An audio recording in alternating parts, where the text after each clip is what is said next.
మీనం వారికి గనక చూసుకున్నట్లయితే మీకు పూర్వజన్మ కర్మస్థానంలో శుక్రకేతువులు కలిసి ఉన్నారు. మీ 3, 8 అధిపతి. ఒక రకంగా చెప్పాలంటే అష్టమాధిపతి 6లో ఉంటే విపరీత రాజయోగం.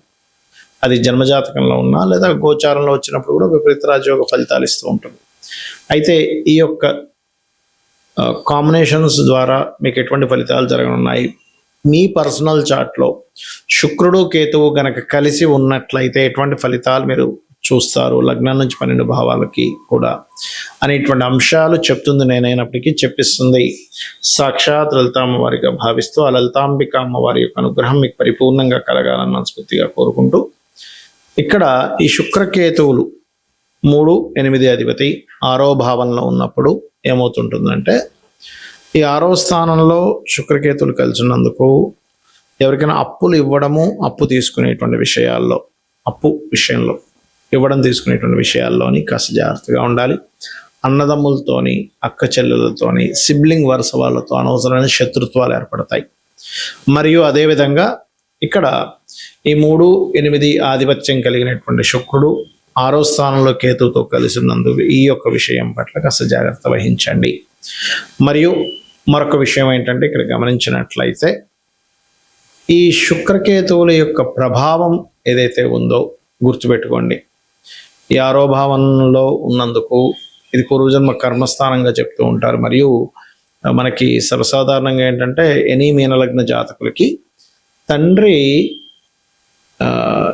తో ఎక్కువ కనెక్టివిటీస్ ఉంటాయి. అంటే అది మంచైనా చెడైనా గొడవైనా బాగా ప్రేమైనా సరే, ఎందుకంటే పూర్వజన్మ కర్మకారక ప్లానెట్ ఈజ్ సన్ కాబట్టి ఇక్కడ ఏంటంటే ఈ 6వ భావంలోనే ఆ కాంబినేషన్ ఉంది. కాబట్టి కొంత గవర్నమెంట్ వ్యక్తులతోని, గవర్నమెంట్ లోన్స్ తీసుకోవడం, గవర్నమెంట్ కాంట్రాక్ట్స్ తీసుకునే విషయంలోని, తండ్రి గారి విషయంలోని కొంచెం తెలియని కొంత స్ట్రెస్ అనేది మిమ్మల్ని వెంటాడుతూ ఉంటుంది. కాబట్టి సూర్య నమస్కారాలు చేసుకుంటూ శుక్రకేతు గ్రహాల దగ్గర దీపారాధన చేయడము, ఉలవలు మరియు బొబ్బర్లు దానంగా ఇవ్వడము, నవగ్రహాల్లో శుక్రకేతు గ్రహాల దగ్గర దీపారాధన నెయ్యితో కానీ నూనెతో కానీ చేయొచ్చు, తప్పేం లేదు. మరియు ఇక్కడ మీరు రావి చెట్టు చుట్టూ ఒక చెంబుడు నీళ్ళు తీసుకొని అందులో పసుపు కుంకుమ గంధం వేసి ప్రదక్షిణం చేసుకుని వాటి మీద అభిషేకంగా చేయండి. స్త్రీలతో అనవసరమైన శత్రుత్వాలు ఏర్పడతాయి శుక్రకేతువులు కలిసి ఉన్నందుకు. కాబట్టి ఈ యొక్క మాట మాట్లాడడం వల్ల, ఈ జోక్ చేయడం వల్ల, లేకపోతే వాళ్ళ అవతల వాళ్ళు అనవసరంగా సీరియస్గా తీసుకుని ఏదైనా యాక్షన్ తీసుకునే ఛాన్సెస్ ఉంటుంది. కాబట్టి స్త్రీలతో కాస్త జాగ్రత్తగా ఉండండి. మరియు సప్తమంలో ఎలా అయితే ఉంటే పాడవుతుందో 6లో ఉండే శుక్రుడు కూడా వివాహ సంబంధించిన జోలికి వెళ్ళకపోవడమే మంచిది. కాబట్టి వీలైనంత మటుకు ఆగస్టు 1వ తేదీ వరకు, అంటే జూలై 5 నుంచి 1వ తేదీ వరకు, ఈ యొక్క ఆగస్టు 1వ తేదీ వరకు కలిసి ఉంటున్నారు. కాబట్టి ఈ సమయంలో ఆ నిర్ణయాలు తీసుకోకపోవడమే మంచిది. అప్పులు ఇవ్వకపోవడమే మంచిది. అప్పుల వల్ల అనవసరంగా కొంతమంది సుఖ వ్యాధులకు గురవుతూ ఉంటారు. కొన్ని తీసుకోవాల్సినటువంటి జాగ్రత్తలు తీసుకోకపోవడం వల్ల ఇటువంటి విషయాల పట్ల జాగ్రత్తగా ఉండండి. అన్ని విధాలు బాగుంటుంది. మనకి ఈ శుక్రకేతువులు ప్రతి లగ్నానికి కూడా, అంటే 12 లగ్నాల వారికి కూడా లగ్నం నుంచి 12 స్థానాల్లో ఉంటే ఏమిటి అనే విషయం కూడా ఇప్పుడు నేను మీకు చెప్తాను. శుక్రుడు కేతువు, శుక్రుడు అంటే లగ్జరీ, అదేవిధంగా ధనము, వివాహము, సౌఖ్యము, సుఖము, వీటన్నిటికీ కారకుడు శుక్రుడు.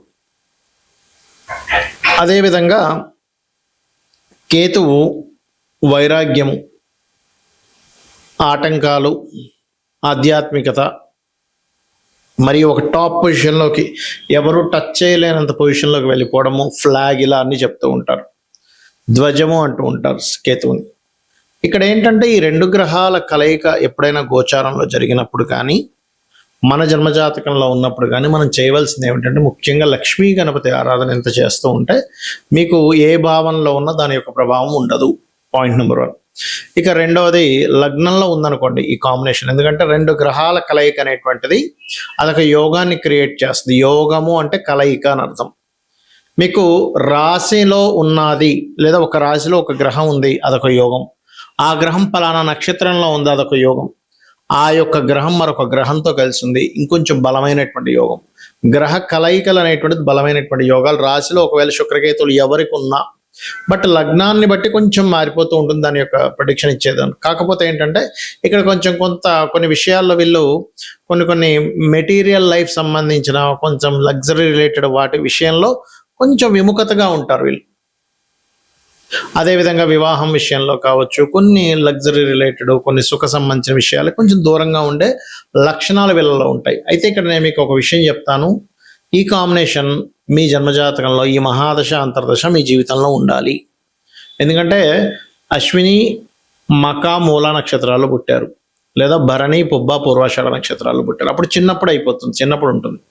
లేదా ఇవి దాటి రవి నక్షత్రం, చంద్ర నక్షత్రం అంటే కృతిక, ఉత్తరాషాఢ కానీ, లేనట్లయితే రోహిణి, హస్తాశ్రవణంలో కానీ ఇలా తర్వాత నక్షత్రాల్లో పుడితే ఈ యొక్క దశ రావడానికి దాదాపుగా మీకు 90 ఏళ్ళు టైం పడుతుంది. కాబట్టి 90 ఏళ్ళప్పుడు వచ్చిన పెద్ద ఫలితం ఉండదు దానివల్ల. కాబట్టి ఈ మహాదశ ఉందా లేదా, ఈ అంతర్దశలు ఏమైనా ఉన్నాయా, మహాదశ మీ జీవితంలో ఉన్నప్పుడే మీకు ఆ అంతర్దశలు కూడా దాని ఫలితం ఎక్కువగా ఉంటుంది. ఆ రకంగా 2వ స్థానంలో శుక్రుడు, కేతు ఉన్నారు. ఆ మహాదశలు అంతర్దశలు వచ్చాయి మీకు. అప్పుడు మీరు ఎట్టి పరిస్థితుల్లో ధన విషయంలో ఎవరికి ఇవ్వకండి. ఇచ్చారు అంటే ఆ డబ్బులు ఇరుక్కుపోతే ఇంక వెనక్కి రావు ఎట్టి పరిస్థితుల్లో. ఇక 3వ భావంలో ఉన్నదనుకోండి శుక్రకేతువులు, అప్పుడు జరిగేటువంటి ఫలితాలు ఏమిటి అని చెప్పి చూసుకున్నట్లయితే చాలా స్పష్టంగా శుక్రకేతువులు కనుక 3లో ఉన్నట్లయితే అక్కడ కలిగేటువంటి ఫలితాలు వెరీ వెరీ వెరీ క్లియర్.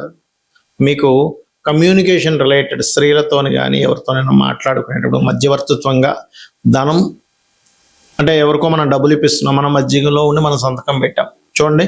మనం ఒక్కోసారి ఈయన సాక్షాంతకం పెట్టినందుకు, లేకపోతే ఈయన హామీగా ఉన్నందుకు ఈయన కట్టాల్సి వచ్చిందండి అంటూ ఉంటారు. ఎట్టి పరిస్థితుల్లో కూడా మీరు మధ్యవర్తిత్వంగా ఉండకూడదు శుక్రకేతువులు 3లో ఉన్నట్లయితే. అయితే ఒక్కోసారి ప్రతిసారి శుక్రకేతువులే కాదు, ధనాధిపతి పాపకత్తెరలో ఉన్నా, లేకపోతే 3వ స్థానంలో ఉండే గ్రహాల చేత అస్తంగత్వంలో ఉన్నా సరే ధనాధిపతి ఈ రకమైన ఫలితాలు వస్తాయి. చాలా లాట్ ఆఫ్ కాంబినేషన్స్ ఉంటాయి మనం మధ్యవర్తిత్వంగా వెళ్ళి ఇబ్బంది పడుతున్నామంటే. అదేవిధంగా శుక్రకేతువులు 4లో ఉన్నారు. పొరపాటును కూడా మీ పేరు మీద ఎటువంటి వాహనాలు, గృహాలు ఉండకూడదు. సహజంగానే కేతు కనుక లగ్నం నుంచి 4వ భావంలో ఉంటే వాళ్ళు ఎట్టి పరిస్థితుల్లో మెటీరియల్ రిలేటెడ్ సంబంధించిన వాళ్ళ పేరు మీద ఉండకపోతే వాళ్ళు చాలా హ్యాపీగా ఉంటారు. ఉన్నా కొద్దీ ఏదో ఒక ఇబ్బంది అనేటువంటిది ప్రారంభం అవుతూ ఉంటుంది, గుర్తుపెట్టుకోండి.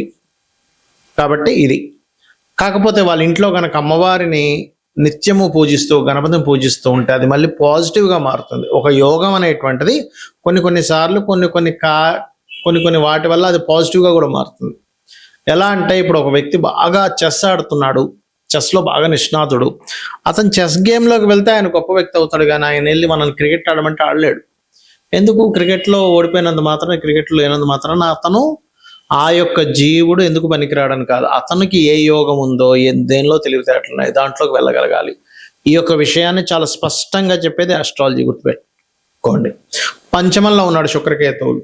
అలాంటప్పుడు సమ్ టైమ్స్ కొంతమందికి స్త్రీ సంతానం కలగడము, సంతానం దూరంగా ఉండడం, సంతానం పొందే విషయంలో కొన్ని ఇబ్బందులు రావడం అనేటువంటివి జరుగుతూ ఉంటాయి.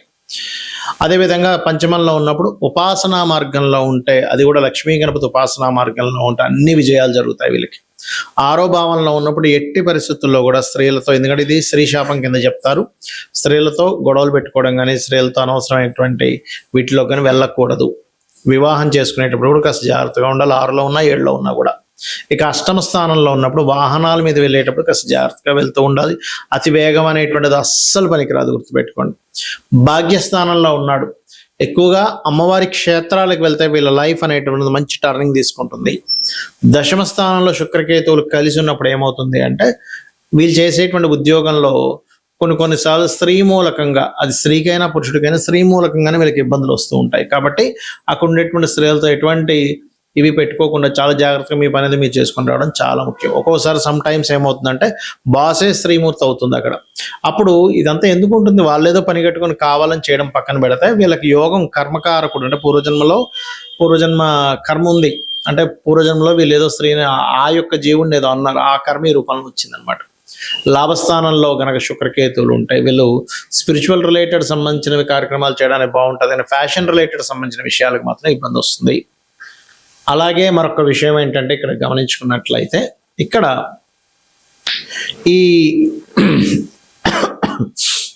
ఈ విషయంలో గమనించుకున్నట్లయితే మీకు ఎప్పుడైనా సరే ఒకటే గుర్తుపెట్టుకోండి, మీరు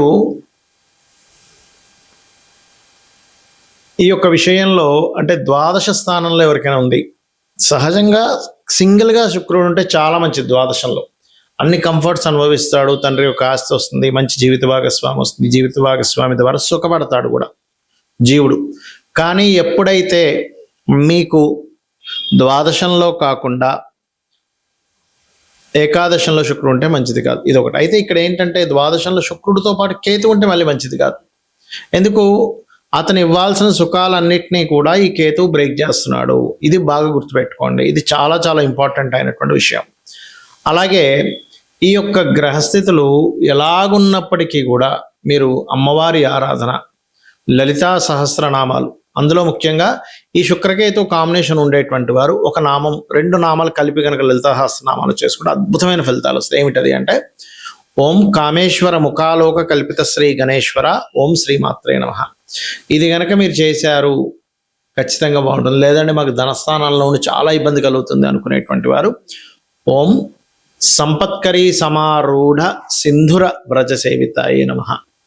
ఇక్కడ ఏంటి, ఒక్కొక్కసారి శుక్రకేతువులు ఉన్న ఒక్కొక్కసారి మంచి జరుగుతుంది. ఎందుకు అంటే వాళ్ళు దానికి సంబంధించిన ఫీల్డ్స్లో ఉంటారు, లేదా ఆ శుక్రకేతువులు ఒక్కొక్కసారి శుభకత్తెరలో ఉంటారు. అంటే 2 శుభగ్రహాల మధ్యన ఉన్నప్పుడు శుక్రకేతు ప్రభావం తగ్గుతుంది. ఇలా ప్రతి విషయాన్ని కీన్గా అబ్జర్వ్ చేసి మనం డెసిషన్ తీసుకోవాలి. కానీ వెంటనే శుక్రకేతువులు కనబడగానే భయపడిపోవడం అలా అనుకోవడం కాదు. సో ఈ రకంగా చేసుకోండి, అన్ని విధాలా మీకు బాగుంటుంది. అమ్మవారి యొక్క అనుగ్రహం మీకు పరిపూర్ణంగా కలగాలని మనస్ఫూర్తిగా కోరుకుంటున్నాను. శ్రీమాత్రే నమః.